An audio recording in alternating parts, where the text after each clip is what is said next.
Hey, friends, welcome to another episode of the Making of Podcast. I am Ashley Joves, and I am so excited for this guest today. You guys, everybody who knows this man loves him because Dr. Paul Etchison is a badass dentist. He also is a badass coach and author and podcast.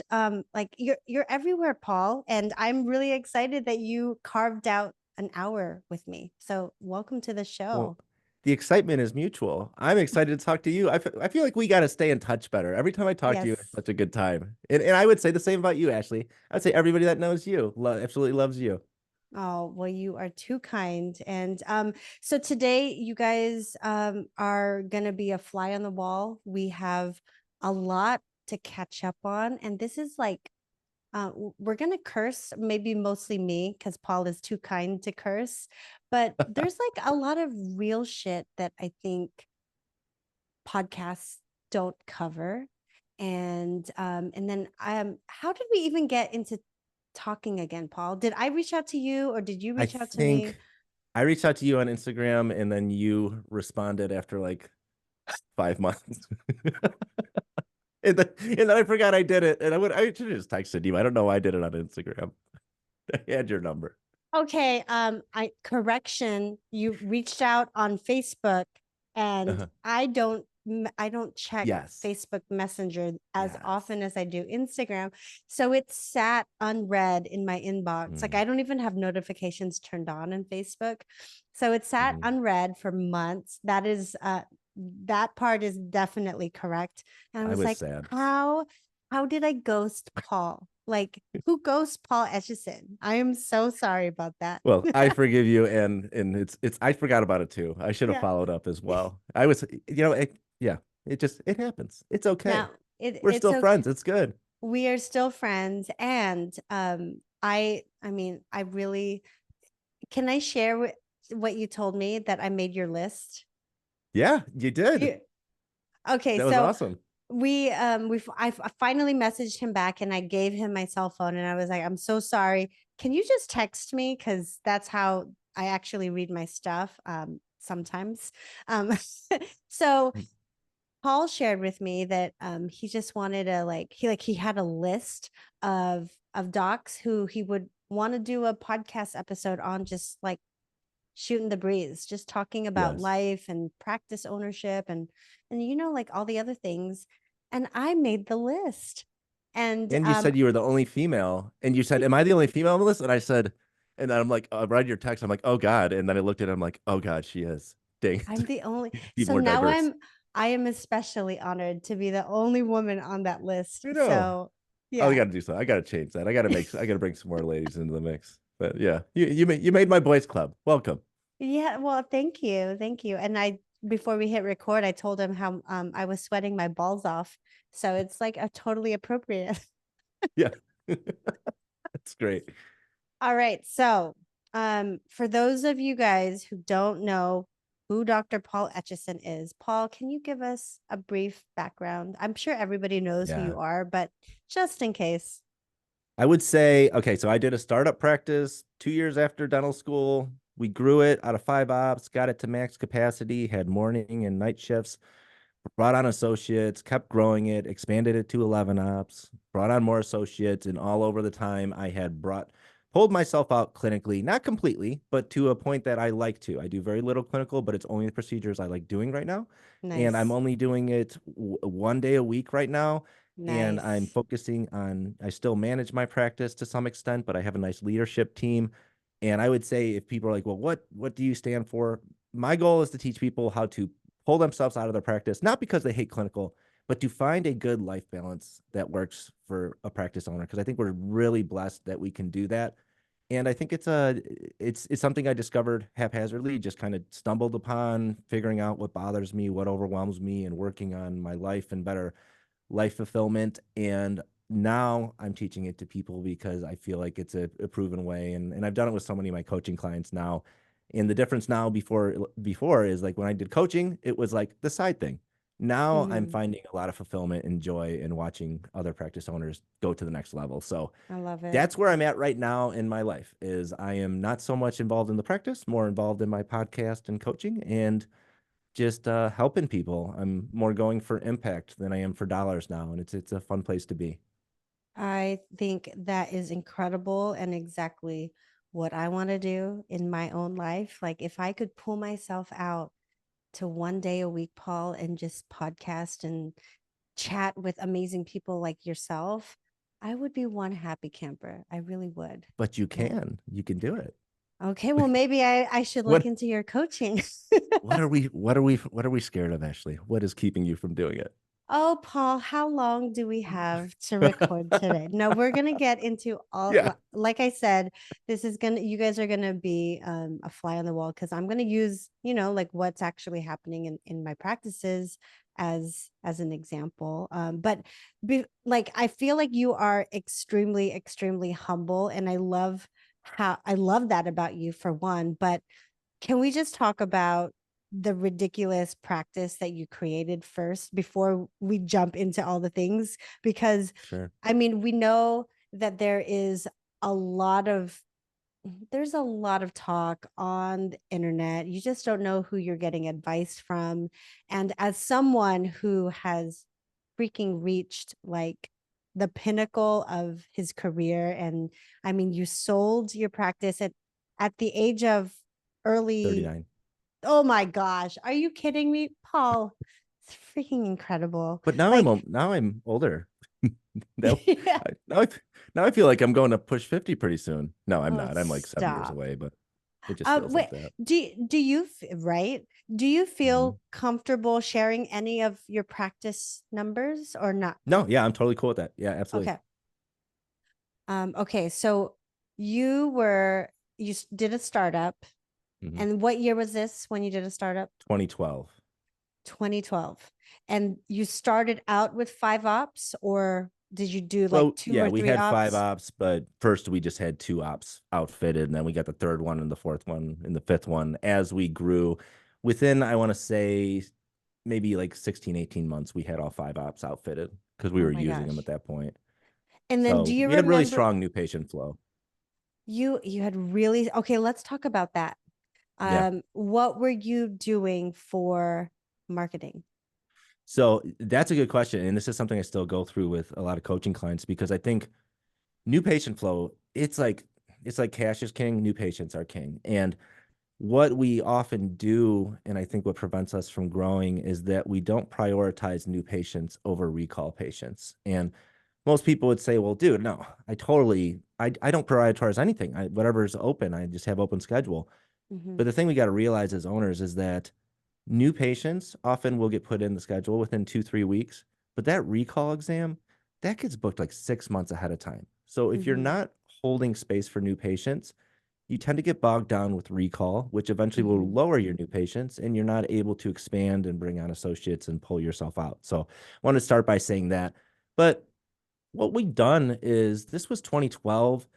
Google reviews were probably around for 3 years at that point, and nobody was really jumping on it. So I think we were the early adopter into really hitting the Google reviews and really owning the SEO. We're in New Hmm. Lenox, Illinois. And if you type in New Lenox dentist, gosh, I hope, like, especially when I say it, I always worry that it's not going to happen, but I hope we show up in that map pack. And I hope you can see that we've got like 1,800 reviews and everybody else has got Wow. maybe 300, maybe 150. Some people aren't even paying attention to it.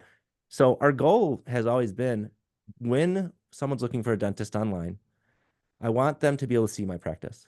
So I Hmm. make sure that I'm paying somebody that can effectively get me up there at the top. And then the next step is I want them to click on my practice, and that's effectively done by the reviews. Now, going into reviews, a lot of stuff goes into that. It's patient Hmm. experience, it's the way you treat people, it's handling upset patients so they don't write you the negative review. So at that point, it was just making sure that I had a nice practice that was photographed nice, that we had a nice video, me talking in slow motion with the patients and high-fiving a kid in slow motion, like the typical like Yeah. cliche stuff that we do in those Yeah. videos. But yeah, I want the prospective new patient to look at that website and go, I'm not calling anybody else. This is my Hmm. place. And then it's just a minimal level of phone training. So we've always focused on those things. Now we did mailers, we did community engagement, we Hmm. did some newspapers, we did radio. I don't think anything has worked as well as just Google and like the pay-per-click stuff. And then also we get a ton of just referrals from our existing Hmm. patient base. And not only do we get them, but we're also actively asking for them. And that brings up Gotcha. another point, a big missed opportunity. You get a new patient come through and they're happy, you got to just ask them twice. Hey, do you want to schedule the rest of your family? Oh no, my husband, he's got a crazy work schedule. Well, why don't we give him an appointment and he can change it if he needs it? Because like then he won't forget about it. Okay. It's Hmm. like pushing to get that. I'm not saying that's how we get all of our patients, but if you could get 40 new patients in 1 month and you can get one or two new patients out of those, you're gonna have 80 new patients next month if you have the Right. additional new 40 come in and the 40 that came from the existing. So just making sure we capitalize on every single opportunity and like everything's changed. Mailers, we don't do them anymore. We're fine, No, you know. So, but that was part of the growth was that we just had a really great landed in a great location, great street visibility, lots of neighborhoods going around, and we owned the internet for dentists in our town. amazing. And do you remember at that point, like how much you were spending per month for your Google budget? Yeah, I want to say $2,500, $2,000. Okay. I mean, right now, the practice my size, which the listeners, like we've got roughly a $6 million collection practice with 11 chairs right now. And I want to say we're spending roughly $4,000 a month on pay-per-click. It's not an insane number. And it's actually, for our level of collections, is an insanely small number. Wow. Yeah. And did you just say 6 million? Yes, 6 mil. Yeah. 6 mil. Man, that isn't chump change. Yeah. We just broke that about 8 months ago. We hit a trailing 12 where we had Amazing. 6 million. So I'm Oh not so my gosh. sure. You know, I want to offer a little humility here is that I'm not so sure it's the right way to go because there is a lot that comes with that size of practice, and it depends what day you're asking me on. Some days it's great, and some days I'm like, man, I don't know. Uh, Sometimes I feel like just dropping all the insurance and getting small again. We'll see. You know, time will tell. oh, we are. I want to talk to you more about that too, because I remember listening to one of your podcast episodes. I think you had just recently gotten out of network with Delta. But hold on. Yeah, I see I have so we many did it. things. I have so many things that I want to pick your brain on. Okay, so because Yeah. a lot of the questions right now, since this is the making of a dental startup, they want to know like how do we get Yeah. them in? So let's 2,500 a month on about for your monthly budget. That was in the beginning. You focused a lot on actively asking existing patients Yeah. for referrals, which is amazing. Did you do any of those platforms that help garnish reviews, or did you just have Yes. them? So we have always been a fan of Podium, and this was back in the day when you either had I think it was Lighthouse 360, maybe Demand Force, and there was Podium. There weren't all these options for texting our patients automatically to get new patients when we did it, but we were always doing Podium. We still use Podium, and Mhm. I'm not saying it's better than anything else. It's just it's always worked for us. So, I mean, at the beginning, we were actively asking every patient, "Hey, will you please write me a review? Do this." Now we're at the point where it's like we just need to have certain just a review flow coming in, but we're not trying. We're so much ahead of everybody else in our area. Yeah. It's we don't have that much focus about it. But I do want to roll back a little bit because when you're talking about we're talking about startups, is everything I mentioned about the new patients, like having your practice photographed nice and having a Mhm. practice worth photographing Right. and making your website and having the SEO done. What I think people need to focus on that is that these are essentially things that don't involve any interpersonal contact. I mean, these are things that your patient will have a touch point with, they'll interact with, but you just set them up. So Hmm. I think you've got to solve the new patient problem that you have as a startup because the more you can have, the faster you can grow. And I have done the math on this, and I wish I had it in front of me because I'm going to tell you off of my head is that if you see 48 new patients per month and you retain 100%, which we know we're not going to retain 100%, but you will be at full capacity with two hygienists and ready for a full-time third hygienist within 3 recall cycles. And if you have more new patients than 48, obviously it happens faster. If you get to, I believe it was 70 new patients a month, you can do it in 2 recall cycles. You'll be at capacity. So that's part of what my practice model is blocking off things in the schedule for new patients so that it forces capacity and hygiene because we Yeah. have nowhere to put recall patients. So, that was a weird tangent, but I think that was relevant for No, startup listeners. absolutely. And going down that tangent, so how much time is the new patient experience in the Mhm. hygiene column? Yeah, that's an hour and a half. Hour But and a when we half. did a startup, it was I want to say it was 60 minutes Yeah. when we opened. And then we went to an hour 20, and then that beautiful virus came around and that bumped us up to an hour 30. But it's okay. It works. We have our blocks in our schedule, so we need it to be an hour 30. Otherwise, everything doesn't match up. So we do an hour 30 for that, an hour 30 for SRPs, and we do an hour for recalls. And we do one and I don't know if I want to go down this. This might be confusing for people to hear, but every hygienist will see 1.5 new patients per day. One and a And what half I new mean patients. Okay. per day. So they'll see on one day they'll see one new patient, on the next day they see two. So that's how they see 1.5. And for every 6 new patients we do, typically one will be perio and require 2 SRP appointments. So we Okay. have a 3-to-1 ratio of new patients to SRP, and the rest is recall. And that's how we structure our schedule at my office. So did you come up with this yourself, Paul? I did. I was a variation of the productive dentist scheduling, what they do Mm, in the operative columns. I converted it to doing into our hygiene columns. But this was one of those things that came from screwing up. We didn't do this. And we mhm. got to a point where my hygienists are like, we are so busy. And I'm like, our new patients are a quarter of what they are. And like, we don't have anywhere to put anyone for 3, 4 months. Wow. And that practice dipped, like, because you need those new patients to maintain your visit, to maintain busy on the doctor side. So we said, how do we keep recall from taking over? So we started blocking for new patients. And then the problem turned out to be when I'm looking 6 months ahead for my patient to come back in 6 months, there's nowhere to put it There's because you put nowhere. all these dang new patient blocks in here. Oh, Can I schedule in the new patient block? Absolutely not. What's the solution? We need more hygiene. And then eventually you get wow. so much hygiene, you need another provider. So these are things I kind of figured out along the way, just looking at the problem that was at hand. But gosh, it makes sense. I found it out. I wish it was more planned ahead, but it was just Yeah. found by trying to solve a problem that was timely at the time. And I love, well, I've, your books are amazing, by the way. Thank you. If you don't already have a copy of Dental Practice Hero 1 and 2, make sure to get them on Amazon. They're fantastic. And I was reading about just how you did, like, you really maximized your 5-op practice. Like, Oh can you yeah. tell them about just like your late nights, and were you also Mhm. you were also open on Saturdays, correct? Not back then, but we are now. Oh, okay. And yeah, since we're on the startup podcast, this is another beautiful gem for everybody is you can split shift and fit, 2 or 3 doctors into a 5-op space. But the hardest transition you will have is to going to night hours.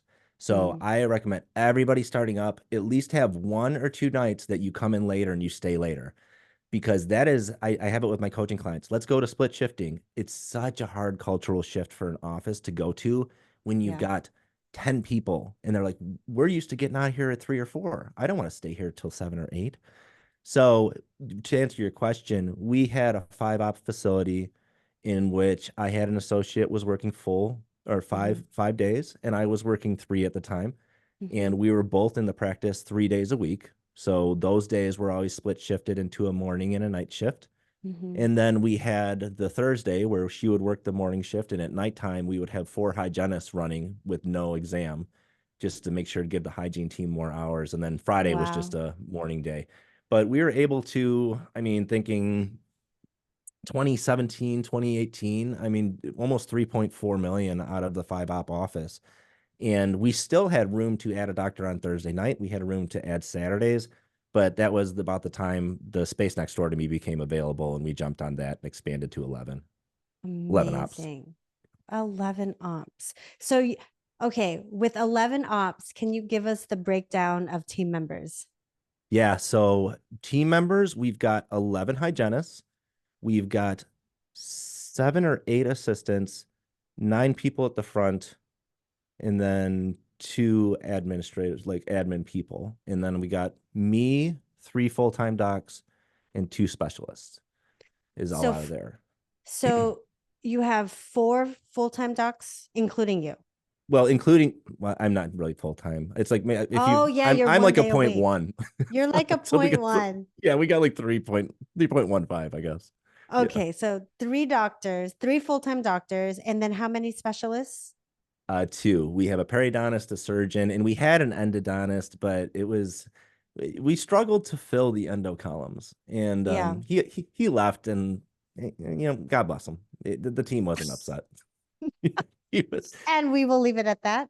yeah, yeah. Okay, wow, that's incredible. And what kind of when you first started out, can you just give everyone a taste of what procedures your office Yeah. performed? So we were more or less doing everything. We were trying to Okay, refer out very little. gotcha. When I graduated and I did my associateship, the owner doctor and the owner doctor's son did a lot of ortho. So I got some early orthodontic training and just more Nice. or less introduced to the idea of GPs can do ortho. And it's awesome versus an orthodontist because you just take the easy ones and send the hard ones The out. hard. Yeah, so I was like doing ortho. I was placing implants. I was doing molar endo. I would extract any tooth. Gotcha. I wasn't doing third molars. I did for a brief 2.5 month time, and I got tired of the kids coming back with swollen faces and moms yelling at me and saying I should have took him to the oral surgeon. I knew this was a mistake, and I'm like, you know Yeah. what? I don't like doing this anymore. Yep. So, Yep. so, but yeah, we tried to keep as much in house as possible because if we think about maximizing our practice, I mean, there's certain things we want to increase. One is which is new patients, but another one is the amount of money every patient spends at our practice. Yeah. And when people hear that, they say, "Oh, like you're upselling them." No, I'm saying like offer more services. If you want your patients to Yep. spend more money, don't send them to the endodontist. Do the procedure yourself. And I had a great mentor at my first associateship, and I said, "Man, I'm tired of breaking these files and the molars." And he said, "Don't quit." He's like, "Let's get some extractions. Let's do it together." And I'm so thankful for Mm, it because then, I mean, there was a part of my practice where I was doing every molar root canal for all of my associates, and that was fun wow. too. But then after a certain point, I get bored quick.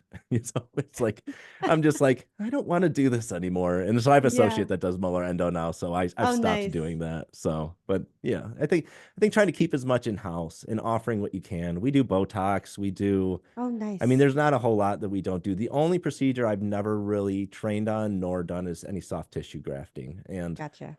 at this point, I'm not really doing much clinical growth other than orthodontics because I'm just not interested. And it's we just renewed our licenses, and I this was the first renewal period. I had to actively go take classes. I couldn't believe it.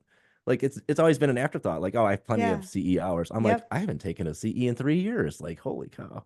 So Holy cow. yeah. That I'm so just inspired by what you've built. It's really incredible, like those numbers and just how dialed in you are with your numbers and just like block scheduling in terms of because you've obviously ran the numbers for hygiene. What does block scheduling look like for your doctors? Yeah, good question. So we have created a number of blocks, but at the Okay. bare minimum, it's we have major blocks and we have minor blocks. And the major blocks in our office are 2 hours long for me and one associate, and they're 2.5 hours long for my other associates. And that will typically that's going to be a crown. Anything with a crown. It's a crown, or it's a crown and 2 fillings, or it's a crown, 2 crowns. It always fits in that 2.5 hour slot for the for the associates. But I would love to get them to 2 hours, but sometimes the speed it's just not there. And that's cool. We also have minor blocks, which are for fillings, extractions, things that procedures that are smaller, but they're over $400. And the listener might say, well, what do you do with the single fillings? And because they don't fit in your $400 blocks. I don't have a small block for that. And the thing we do with those single fillings is we don't do them. Mm, We either do it that day or we watch it until somebody else needs something else. And I'm not saying we're doing anything wrong to the patients. I mean, we know how slow decay works. Like if there's something that needs to be addressed, we will address it. But for the most part, we don't want our schedule killed by just a bunch of small procedures. So those are the ones we block out for. We also have reserved space for emergencies on the same day because if we don't, this is how it happened. We just didn't have anywhere to put anybody. So we're Yeah. like, let's start holding time for that. And then for now, I mentioned all I'm doing now is band and bracket ortho on teenagers, which is awesome. But I have a Nice. ortho start block. So every day I'll see 3 columns of ortho checks, and I'll have one start on every single day. So that makes sure that we hit our production goal for the amount of time that I'm there. So we just recreated a lot. I'll go through this too. Is root canals. Where do root canals go? They also go in that 2 hour block. So I know it doesn't for us, 2 hours is enough time to do a crown, or it's enough time to do 2 crowns. It's enough time to do a root canal and crown, but it's not enough time to do a molar root canal. So we have Hmm. separate blocks for molar root canals because those just take a little bit longer and we couldn't get those done in 2 hours. Those are 2.5 hour blocks. Gotcha. But it's a matter of for some associates, we Hmm. have to make the blocks longer, Hmm. and that's okay. We'll work on speed, we'll work on efficiencies, and some associates we're able to make them really short and they're able to see more blocks and see more patients. So our idea is that if we have a production goal, we can template it onto the schedule. We're essentially creating all these targets, and now our Hmm. only job is to fill the targets. And based on whether we can fill them or not, it tells us what the next step is to do. Like, for example, if there was a time with the major blocks. I'd had two. I'm like, oh, it's awesome doing at least 2 crowns a day. I had three. Man, it's even better doing three. So I was like, well, dude, put five on there because I want to do Yeah. five. And we couldn't fill it. So Ah, so now we're looking at that. So then our options are diagnose more, get better hmm. case acceptance, or just Yeah. realize that you don't diagnose enough to see five, and maybe that's unrealistic. So go down to three. Gotcha. Now, Yeah. are you comfortable sharing what your production goals for your associates are?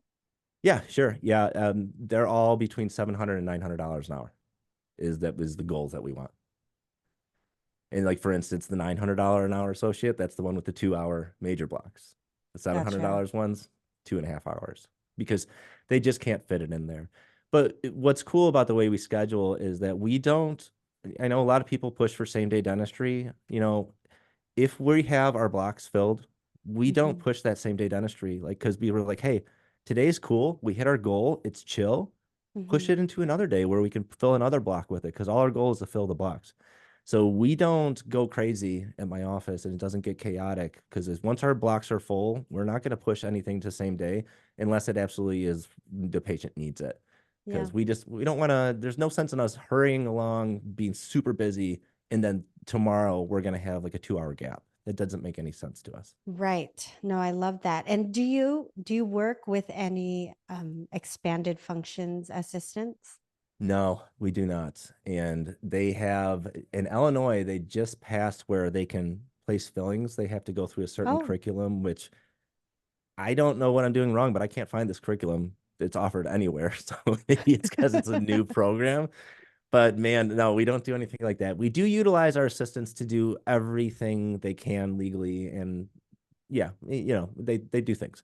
And but there's no they're not filling, they're not doing composites or anything like that. But we do utilize gotcha. them to do as much as possible. And I mean, for example, like when our CEREC a Sarah Crown prep will be prep. We put in Expasil and we have them bite on the copper cap, and then doctor's Mhm. gone. And the assistant will get two of them will do the scan, the design, the adjusting of the crown, the stain glaze, etch, silinate, and we come in and it's the tooth's already isolated, ready to go. We just squirt the cement in there and push it down, and then we're out and they're cleaning up cement.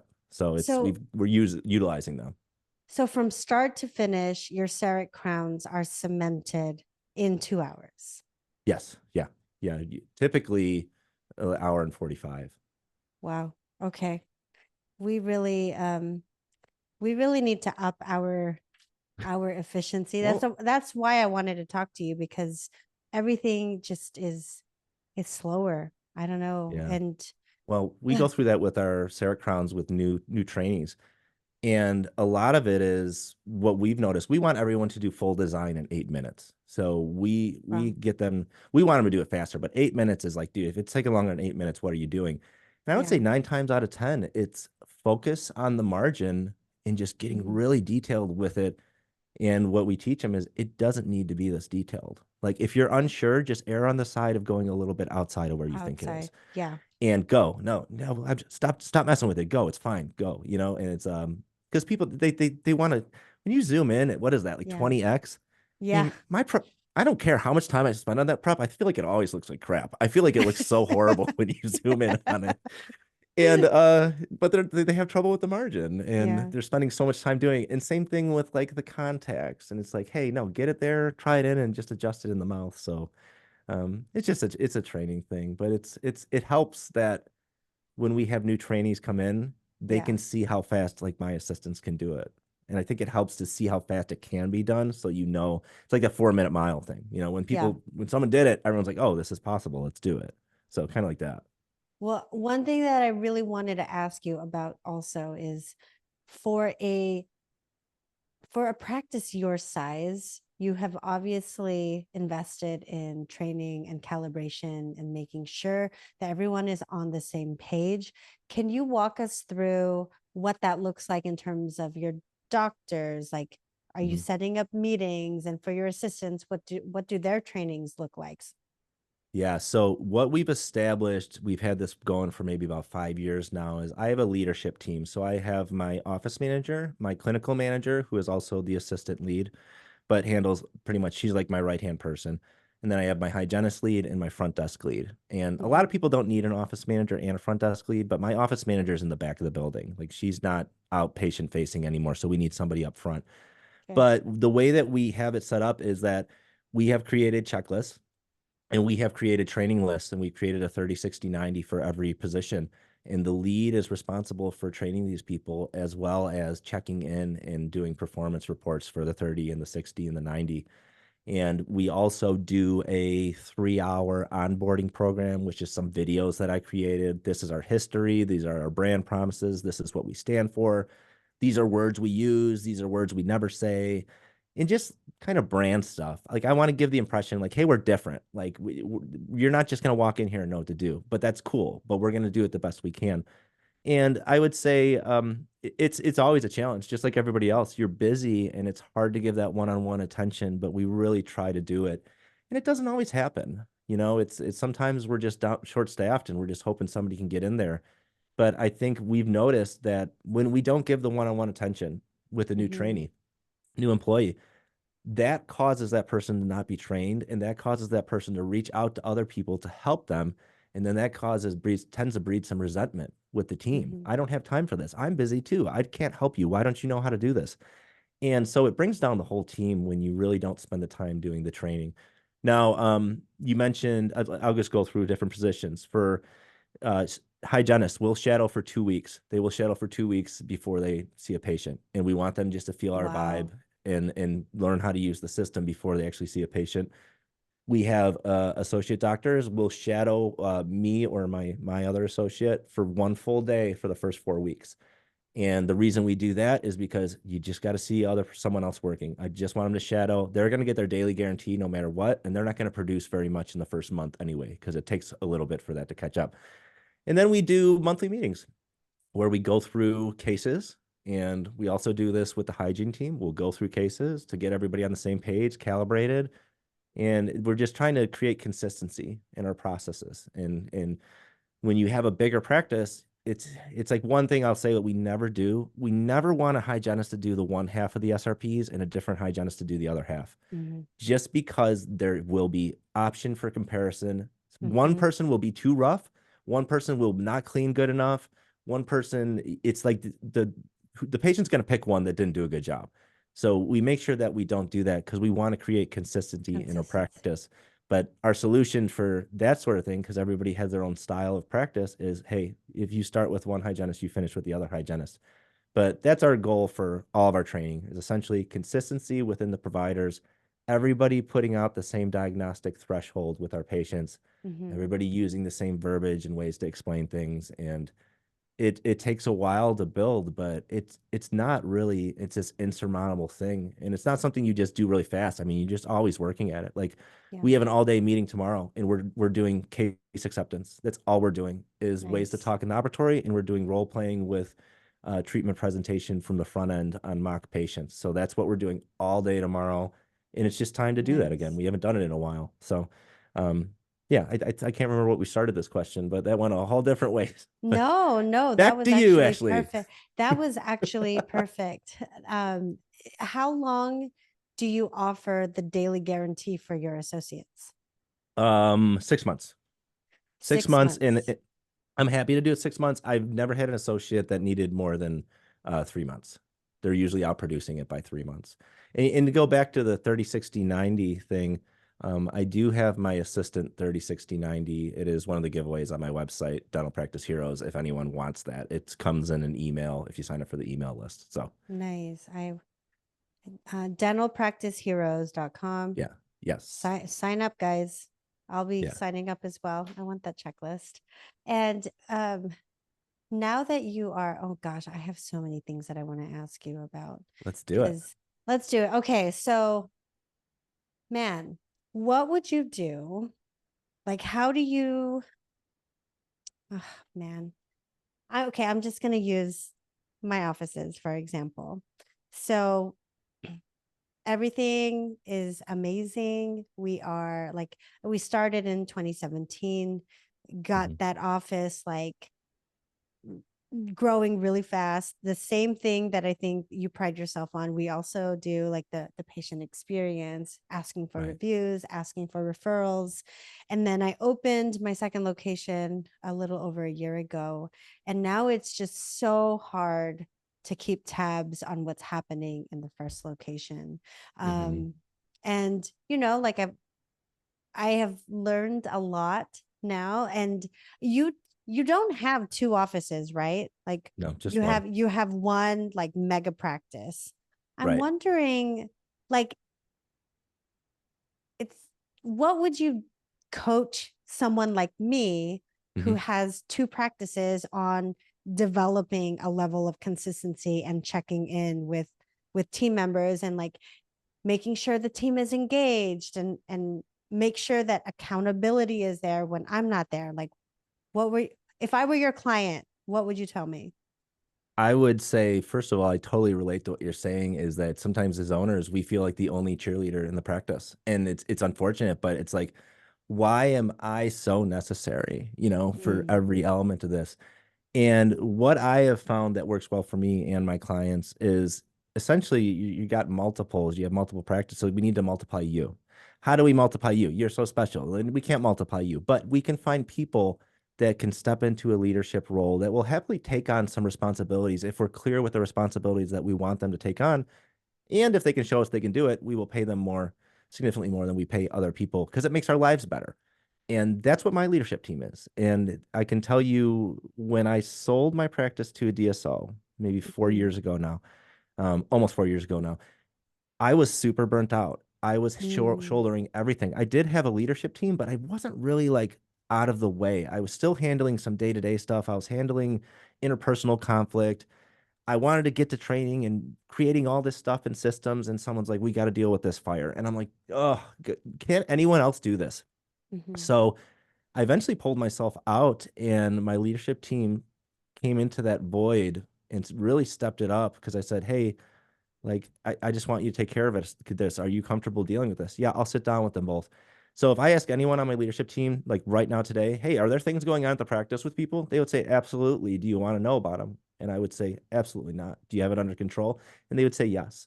mhm, So I am so blessed with the four people on my leadership team, but it didn't start that way. It mhm, happened one, just that fear of I wanted my pulse on the practice. I really mhm, wanted it.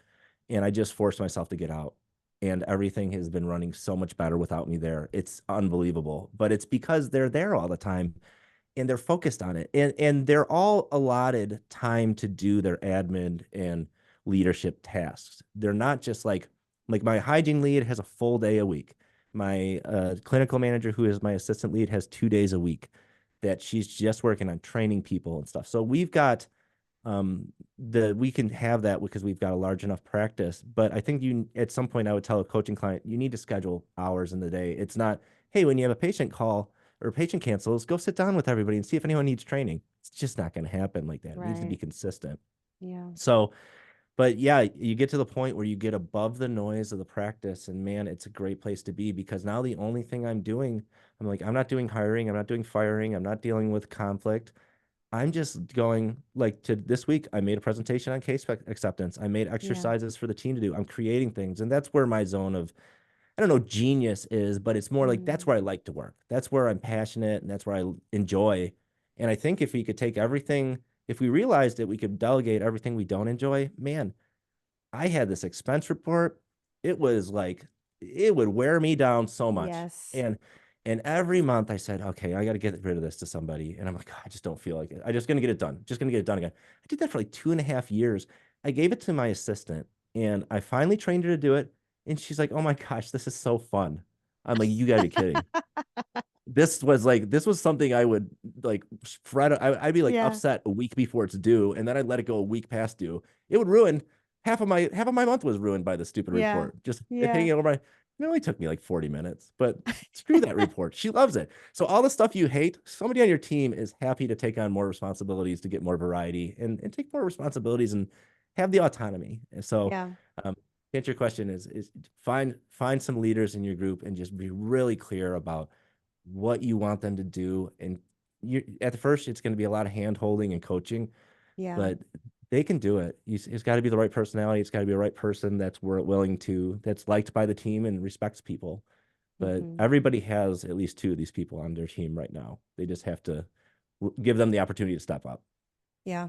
I, I I have an amazing leadership team right now. And right now we are, if I'm being truly honest, everybody is spread really thin Yeah, because I mean taking on another startup, especially in California where just property and just wages in general are right, astronomical.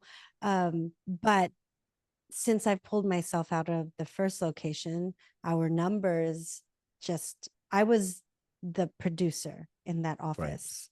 And and now like our second startup where I'm at mostly. I work 3 days a week in the new office and then a half day in the original one. And I feel like I am basically spinning my wheels producing just to pay for this two mortgages, so to speak, like the right, overhead. And I'm like, I would love to hire more help so that my leadership team isn't burnt out. But my hands are tied because our overhead, like right, if I don't have the production needed in the first office, now I'm like, here goes my spiral. And all I want to do is like pull myself out so that I'm only working 1 or 2 days a week. And I've gotten myself in exactly the opposite situation where, yeah, it was my decision to open another location. It was my decision to like, do this and that. But I really thought that everything was going to be like a well oiled machine in the first location that I could Mhm. focus on growing the second, if that makes sense. Well, you know what? It's interesting is, I mean, I don't have multiple locations. I do think that's going to be something that's coming through my pipeline in the next 3 years because I want to do this with my leadership team. My leadership Mm-hmm. team is still seeing patients 3, 4 days a week. So Mm-hmm. instead of seeing patients at all, maybe spread it out between a few offices. But I can't speak from a place of experience of having multiple offices. But I think one thing for all of us to think about when they go down the road, as you are, even bringing on an associate and just having one practice, is we need to focus on what's there and not focus on missed opportunities. And I see this with doctors when they bring on associate. They're like, they're not producing at the level I was. They're just not going to, And I remember talking to Scott Luna about it. And I said, I have so much stress trying to get my A+ practice. And he said, what would your practice look like collections if it was A minus? And I'm like, well, we probably would just collect this. And he's like, do you think that would be acceptable? I'm like, I want it to be A plus, but he's like, do you realize how much extra energy goes going from A minus to A plus and it doesn't change much? He's like, Mm-hmm. you should be happy with a B practice that's an asset producing you income and you're happy doing with it. And I think we do that. We bring on associates, we open up multiple practices, and we know it's possible with us there, Yeah. but we're special. You're special. I mean, your other option is to work with your associate and try to get them up to your level. but sometimes that Mhm. so much of that is communication and personality. It's not teachable. Yeah. So I feel you. I yeah, it's I want to pick your brain. Yeah. Gosh, can you believe it's already been like almost an hour since we've All right. I have nothing else going on right now. Oh, So we're good. I'm I not being love you. facetious. I really mean it. I do.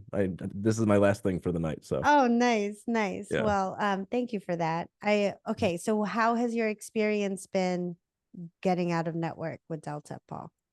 Any Yeah, it has regrets? been yeah, definitely regret. Well, I wouldn't say regrets, but things I wish I would have done differently. Okay. I would, and I will preface like we dropped Delta. We're a network with Zealous, which is an umbrella carrier, and that's pretty much everything. And then we had Delta, which we were only Delta Premier. With my multiple providers, and it's different in every state. Delta Premier would put us on a different fee schedule for all four of the providers. So depending on who checked hygiene, we were always adjusting things. Depending on who did the treatment plan and who did the treatment, we're always adjusting things. Mm-hmm. So it became very cumbersome. And we were also at a point where we were at capacity with no room to add hours for our 11 operatories. So we had 33% of our practice was Delta. We Mm-hmm. said, let's drop Delta first to control our capacity because my worst fear was drop everything else and do Delta last because that's what most people do. Is I was like, if we couldn't retain those patients, eventually my 33% practice is Delta and it's going to be like 50 or 60% of my practice is Delta. And I Mm-hmm. do not want a big Delta practice. I want the smallest amount of Deltas as possible.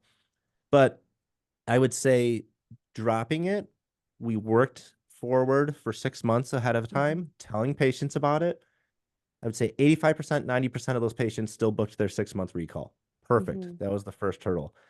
We sent the letter to everybody. We had our drop date, and now we were out of network. And I would say we lost about half of those people at that Wow. point because they didn't want to pay up front because the Yep. assignment of benefit. Yep. And what else we didn't realize is that if you're in network with insurances, a lot of times, like for our office, for our cash patients, it was just $130 per hygiene visit. We just said, whether it's x-rays or not, it's $130 for a hygiene visit.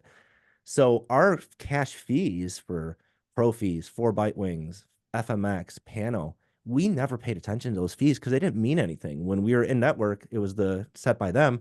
And when Yeah. we used cash patients, it was 160 or 100, 130 or what? Yeah, 130.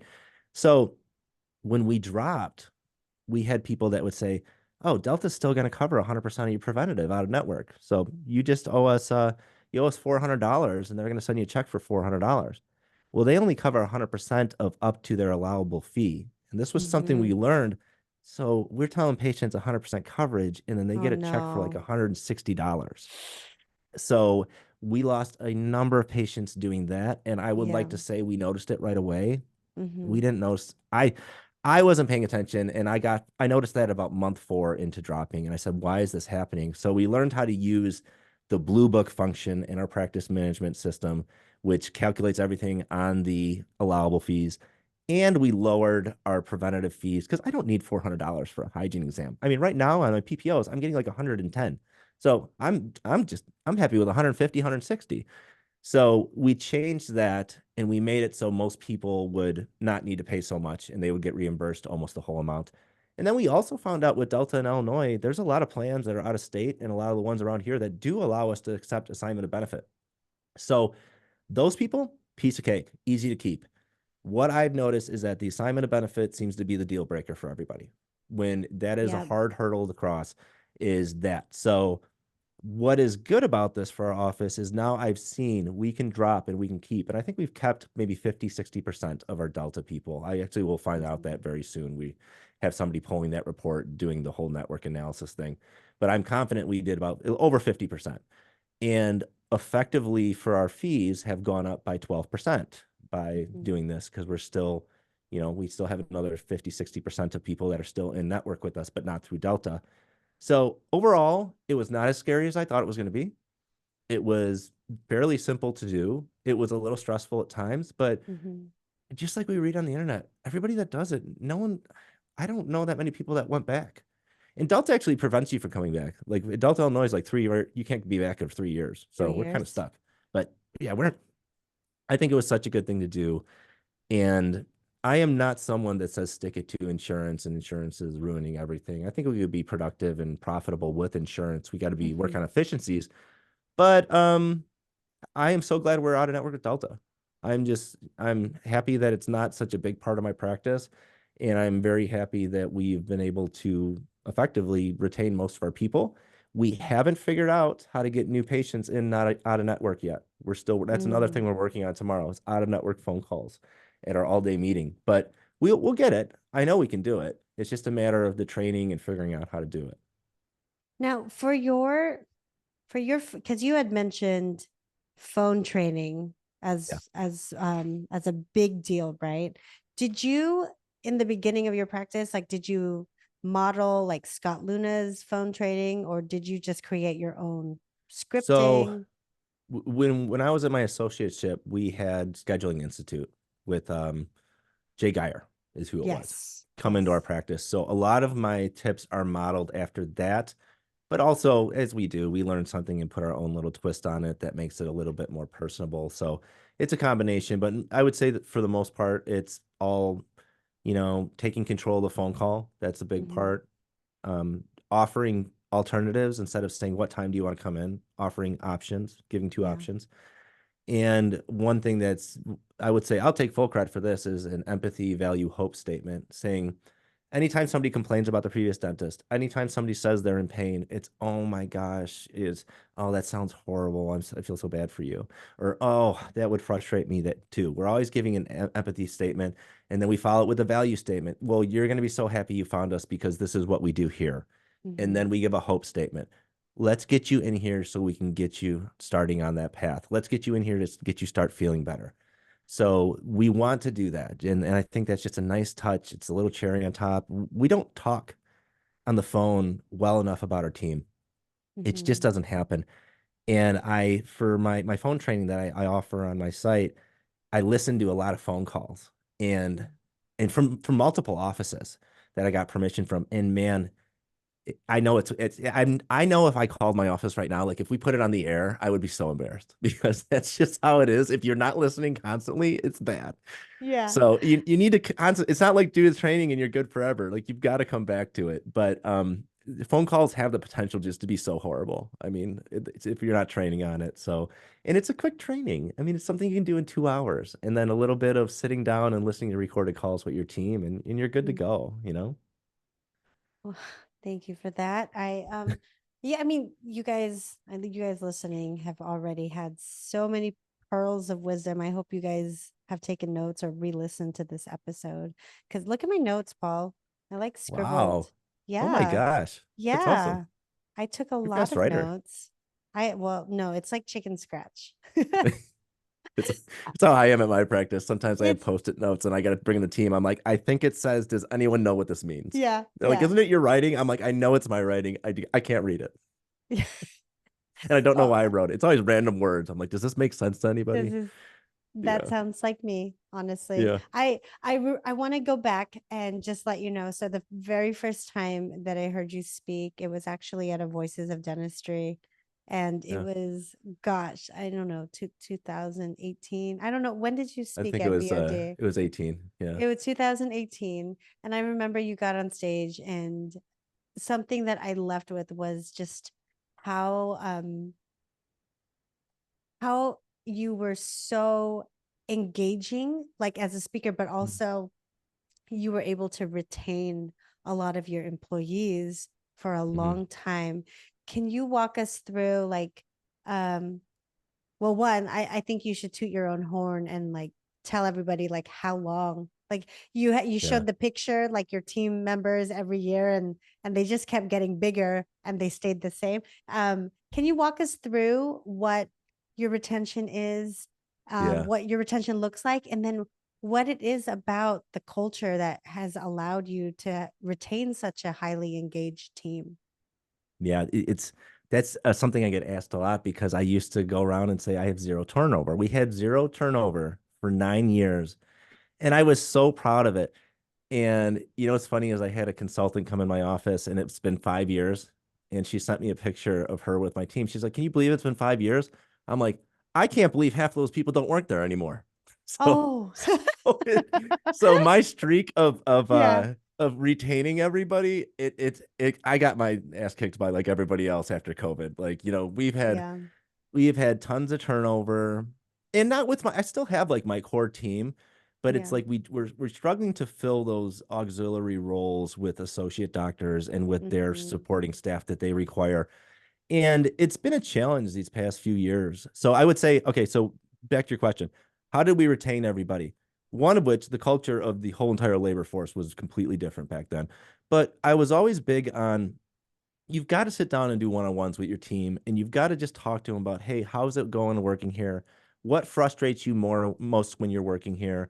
Talk to me, be honest with me. This is a safe space. I'm not going to get judgmental. I'm not going to get defensive. I will not share with anyone what you tell me. And you keep doing that maybe every quarter with everybody on your team. And eventually you create this culture of safety where people feel safe talking to you about things. And when they say, I get really mad when this happens and it keeps happening, then you say, okay, let's come up with a solution. Let's come up with a system so this doesn't happen anymore. I agree with you. This shouldn't happen. And essentially, nobody's going to leave your practice because the reason somebody leaves your practice is because they get pissed off about the way you do things or something that happens, and they get mad the first time, and then it happens again. They're like, oh my God, I can't believe this. Why don't we do it different? Like, this is so stupid. I hate this. And it happens enough times that one time it happens, they go, screw this. I don't get paid enough for this. I'm going somewhere Mhm. else. So if you're constantly checking in, you're finding out what are the pain points in your office, what you can work on. But you're also giving opportunity for that person on your team to be heard, to feel appreciated, to feel valued. And so I think that is how we kept so many people. Mhm. Fast forward after COVID, man, COVID was crazy. That was crazy, but it was um everything changed after that. And I think we also grew to a point where we're at one point we were like 42 people on our team. Now we're about 33, but we had a lot of part-timers, but we were just struggling, and we eventually reached a point where I saw my culture declining because Mhm. of my underperformers. And it got Mm. to the point where I was like, you know what? I'm tired of babysitting. I'm Mm. tired of people not doing what we set out to do. We just started firing people like crazy. And it Really? was oh and we still do it. I mean, gosh, I would say we fire somebody every 2, 3 months. We're firing somebody, and Mhm. that sounds like a lot of turnover. Wait, But do what's you do it or does someone no, from your no, leadership? no. I'm too scared. No, Oh, I I would say yeah, okay. So I would say occasionally I'll do it. yeah. Yeah, I mean the last one I did, the girl threw her notebook down. She's like, "This is the worst day of my life." Oh my God. And then she runs out of there crying. And I mean, Oh, no. the reason we fired her is because she couldn't get along with people. She was just Yeah. very quick temper. So she Yep. goes out. 5 minutes later, she comes back and she's coming, and they're like, she's coming back. And she's like coming like she's gonna kick somebody's like ass. And we're like, oh my God, what's gonna happen now? She walks all the way through the practice, goes into the kitchen, and Oh comes no. out. She goes, "This is my effing air fryer," and then she walks down. So she came back for her air fryer, but we thought she was gonna like do something. We were really scared because she's kind of flying off the handle. But so I The don't do the best. firing. No, my leads do it. My office Okay. manager does it. Occasionally I'll do it, but I think in all these, I would say we probably fired 15, 20 people in our career, and I think I've done 3 of them. Yeah. And I don't It's like never it. fun. I don't, No. I don't, I mean, I always feel like it's so awkward because it's like they're crying, and it's like, okay, well, we're done, but you can stay in here while you pull yourself to, I don't know. I just, you got to do it. It's uncomfortable, but I'm not the most graceful at it. I don't know how to break the news. It's like, yeah. So anyway, but yeah, so we've been turning over people, and Yeah. it's interesting because it's the same roles. It's the same Mhm. seat. We're just struggling to find these last almost 3, 4 people just to complete our team. And so we still got great retention, but we're just really struggling to find these last 4 positions. And so we're doing all we can. It's a juggling act of balancing, tolerating things that you probably shouldn't because it's hard, Yeah. but you're doing it because it's hard to replace people, and setting expectations as well. So I would say I was the champion of no turnover. That is no Mhm. longer true, and I'm okay with that. I And feel okay. it's nice to see that you are human like the rest of us, Paul. Yeah. So that makes me actually really happy. Yeah. Well, you know what else I'll say too is I think when the idea of turnover, and it was almost because we went on such a long streak, I just took it so personally. A Like hundred when percent. somebody was like when a team member comes to me and says, complains about something at my practice, I'm Yeah. just like, dude, you got it so good. It is so good here. I'm doing everything I can and I'm giving 150% to you guys. And sometimes it just feels like you don't appreciate it at all. Yeah. And I'm working on that. I'm doing better is not taking it personally, but I think that's just the way some compassionate, empathetic people like you and I are wired. And it's hard to not take that personal because it is. I mean, so me and my mom got in a huge argument a few weeks ago because she said I went to your practice and wow, that front desk has really changed. I'm like, what? What do you mean by that? She's like, well, it's not the same experience as I'm used to. I'm like, well, you don't have to go there, mom. You go somewhere else. I don't need. So we got this huge fight because I'm like, I'm sorry, I take that very personally. You had one bad experience. How many good experiences have you had? I was just, man, it was a bad day. I was a little cranky that day, but It I take it personally. I think that's okay. It's okay, but we gotta if we do, we'll go crazy. we oh my gosh. And it makes me feel better too that I mean, you don't really okay, so a lot of who I confide in with like other business owners tend to be women. So it's Hmm. nice to hear that yeah, like you do take it personally as a man business owner. I always thought like, oh, it's just easier for guys to be the bad guy or it's easier for guys to just let people go or hold people accountable. Like it's a different standard as a woman leading other women.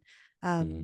Yeah, Yeah. it's it doesn't get easier, but I do want to ask you, like, how has your life changed now that Hmm. you are not the business owner, now that you are working 1 day a week? Like, are you happier than you were Yeah. before?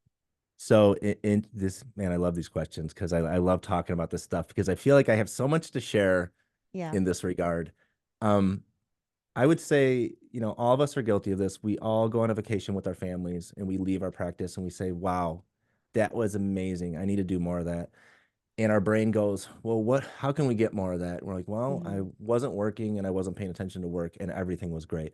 So we get in our minds that we need to retire. We need to just get out of there and just ride off into the sunset, have enough money to survive. And that was my attitude is I just wanted to hit a number and Hmm. then I was just going to live it up and life was going to be so great. I would say what I have found in that process is it did not deliver to an extent that it didn't do what I thought it was going to do, which led me to eventually reflect on, oh my gosh, I have checked every single box for everything I thought was going to do it for me, and it didn't do Yeah. it. What lights me up? And I did a lot of introspection and I did a lot of just like focusing on like, what do I really like about the practice? What do I like about my podcast? And what I came up with, it's creating. I like to create. Hmm. I don't like to maintain. I like to create and I like to do new Hmm. things and I like just keep it active and new. And so what I pulled myself out of the practice for the most part. My leadership team in that transition since I left, they took on more responsibilities and they took care of the hiring, firing, and the interpersonal problems with the team and the training. And those were the four big areas that was constantly dragging me down, was just putting out fires. And so I don't have to do that anymore. So life has been very good at the practice in that regard. Nice. And I'm out of contract with my DSL right now. I mean, I could put in a 3 month notice at any point now, but I'm still there because I was just like, wow, I really like the way the practice is run now. I didn't need to sell to get there. I could have done this Mm, 100% with being 100% owner, but me personally, I couldn't let go of that emotional and psychological attachment I had to control everything when I owned 100%. So hypothetically, I could have, but I just couldn't do it. yeah. So I got to this point where trying to figure out what lights me up, it's creating, and I've just been really pouring it into my podcasts and my coaching clients. And I tell you, like, I love my life 100% more than I've ever loved my life. I'm spending more time with my family, with my wife, with my kids. I'm taking more time off. I sleep till like 11:30 noon every single day. And it's just I love where I'm at right now. And I'd like to say it came from that practice sale because it really did. Hmm. But I didn't need to sell the practice to get here. I had this opportunity all along, but I found it through selling my practice. But I'm not saying Gotcha. anyone needs to sell their practice to do that.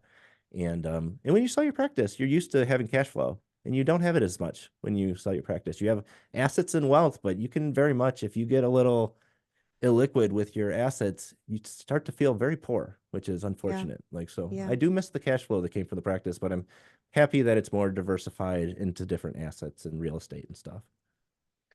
I love that. And okay, so knowing what you know now, it sounds like you probably would have just pulled Mhm. yourself out of all those leadership roles then. Yeah. Would you have entertained giving partnership to an associate? Yeah. I do have a partner that is an associate, and Okay. it's just a small junior partnership. I would never want to personally dilute myself under maybe 60%, I think. You Yeah. know, if I could do it again. But I loved it because our arrangement is and was, hey, do you plan on being here long term? Do you want to buy Mhm. some equity and make more money? Yes, yes, yes. Do you want to manage people? No. Perfect, because I don't want you to. I want to still do that. And Okay. I've got a proven track record, and I don't want another person, another cook in the kitchen. I want somebody that's going to stay long term, and I don't have to have this little thump thump thump in my heart every time she comes into my office and says, "Hey, I got to talk to you about something." And like, "Oh God, is she Mm, putting in her notice?" And yeah. that's when I realized that she had two kids. Her first kid, I worked the maternity leave, and the second one, I worked the maternity leave. And that second time, I did not feel like working that maternity leave, and that was a long 2 months. And I said, "Wow, my quality of life is very dependent on this person being here because." Mm. If she ever left, this wouldn't be a maternity leave. This would be Mm-hmm. me coming in here and covering. Mm-hmm. So I offered her partnership, and I've also offered that to another associate as well, who is declining and opening his own place. Oh, And I am happy to offer a partnership to anybody who wants to. My deal right now with the group I signed up for, I don't have that much equity left, so I'm kind of running out of that unless they want a really tiny piece. But I think there's a lot of people that would be happy with that, and I think it's a great opportunity for someone who's plans on being a lifetime associate. It's win-win for everybody. She makes more money yeah. and she's going to do the same thing she was probably going to do anyway, whether she did own. So, Ah, nice. I well, I think that this was an amazing 1 hour and 18 minutes or whatever it's been. wow, yeah. And yeah, I mean, I did all the asking of the questions. Do you have any questions for me? Ashley, are you okay? Depends on the hour. No, I think it's so great that you opened up another place. I mean, I feel I can hear the little frustration, and I mean, I think that's normal, but I think it's all I mean, this is life, and it's all the more opportunity for you to grow and become a better leader and learn Yeah, things about yourself and just progress. And I think that's what life's about. And it's stressful, but if it was easy, everyone would do it. So it's I so love what you're true. doing.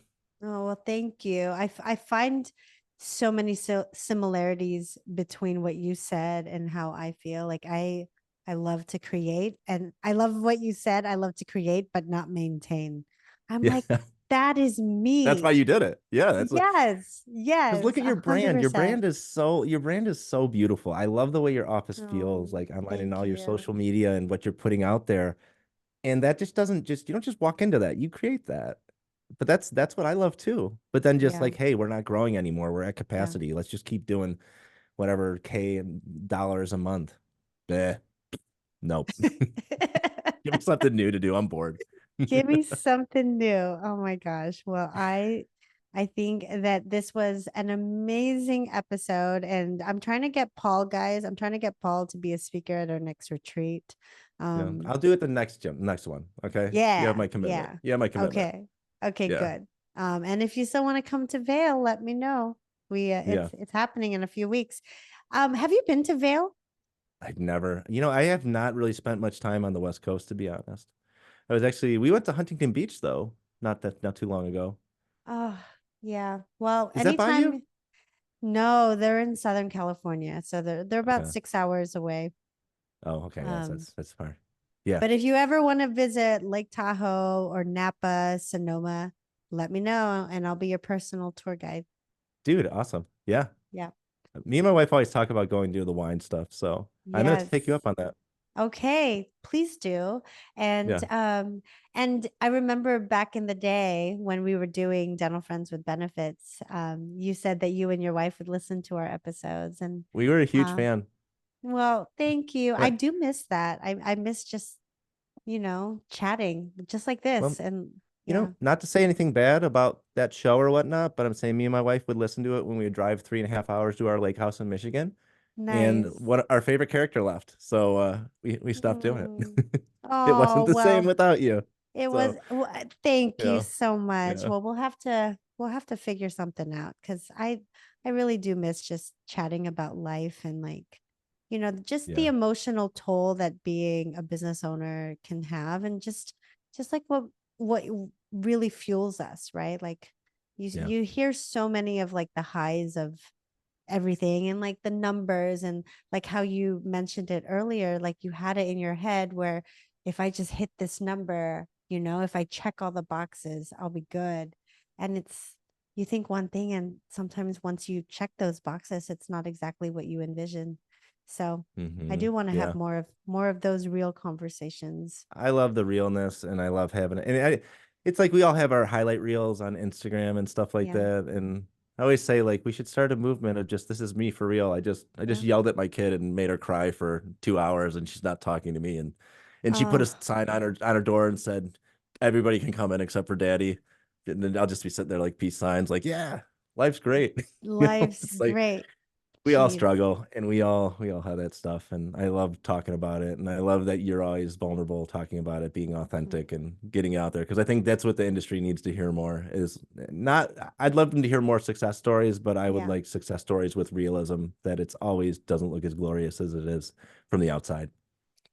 Yes, amen to that. And with that being said, I thank you so much for your time today, Paul. You've been an amazing guest and amazing friend and just an inspiration to so many. And if you are curious, to hear more about Paul's offerings, coaching services, and just other online courses, Paul, where can they reach you and find out more information? Yeah, I mean, if you want to reach out to me, feel free on Facebook Messenger, Instagram, not Instagram. So I'm reverse of you, but you can Oh, Facebook message me. But the best way is just go to the website, dentalpracticeheroes.com. There's a contact form on there. There's also opportunities to book, a discovery call with me or just check out what we have.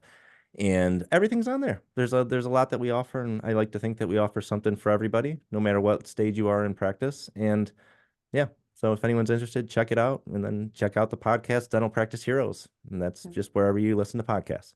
Dental practice heroes, make sure to check Paul out. And just to clarify, Paul, are you the only coach or do you have other coaches as well? It's me and then also Henry Ernst and Steve Markowitz. So all three of us. Henry's in a very similar situation with me. Mega practice, sold, kind of semi-retired in his 40s. And Wow. Steve is still plugging along, but he has 6 or 7 practices and he likes doing that. So Oh my we like to gosh. say that our coaches have walked the walk and Yeah. we're willing to help anyone who needs it. And that's what I think makes us special. But yeah, it's all three of us. So, Awesome. yeah. Awesome. Well, thank you so much again. And thank you guys for listening to another episode of the Making of Podcast. Make sure to check out all of Paul's stuff because Paul is an amazing human, an amazing dentist, an amazing freaking badass entrepreneur who likes to create and not maintain. I'm going to keep Yes. using that. Thank you Yeah. again, Paul. It was such a pleasure having you, and Dude. I hope to see you soon. Yeah, absolutely. Thank you, Ashley. Thanks for having me on. And pleasure is all on my side here. This was fun. Thank you. All right. Take care, guys. Bye.